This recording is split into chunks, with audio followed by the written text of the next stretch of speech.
36រឿងចាំមៈសាដបរិពាជៈមិនគួរគោរពបុគ្គលដែលគេមិនគោរពកាលកន្លងទៅហើយមានបរិពាជៈម្នាក់ឈ្មោះចាំមៈសាដនៅក្រុងពេរិណសីបរិពាជៈនោះចូលចិត្តស្លៀកពាក់តែស្បែកសត្វគឺយកស្បែកជើងពពែជាដើមមកធ្វើជាសម្លៀកបំពាក់ថ្ងៃមួយគាត់ដើរទៅរកភិក្ខាហាបានដើរទៅដល់កន្លែងសម្រាប់បញ្ចូលពពែក្នុងការនោះមានពពែមួយបានឃើញបរិពាជៈនោះហើយក៏ថយ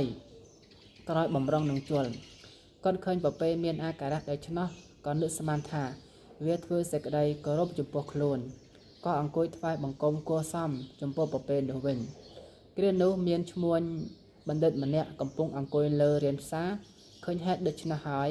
ក៏និយាយខាត់ថាណែព្រាហ្មណ៍អ្នកឯងស្និទ្ធស្នាលនឹងសត្វជើង4ធ្វើអ្វីមិនដឹងទេវាបំរុងនឹងចូលនឹកហើយឈ្មោះបណ្ឌិតទើបតែនិយាយផុតពីមាត់ពពែក៏ពុះត្រង់ដើមទ្រូងដូលព្រុសក្នុងទីនោះទៅដល់នៅសក្តីវេទនាជាទម្ងន់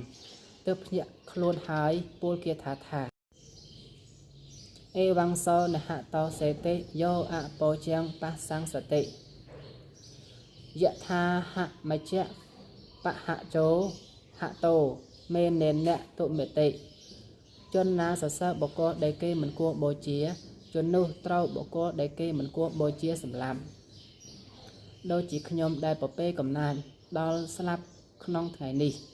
និយាយដូច្នេះហើយក៏យំខ្សឹបខ្សួលប្រកាសស្លាប់ក្នុងពេលនោះទៅ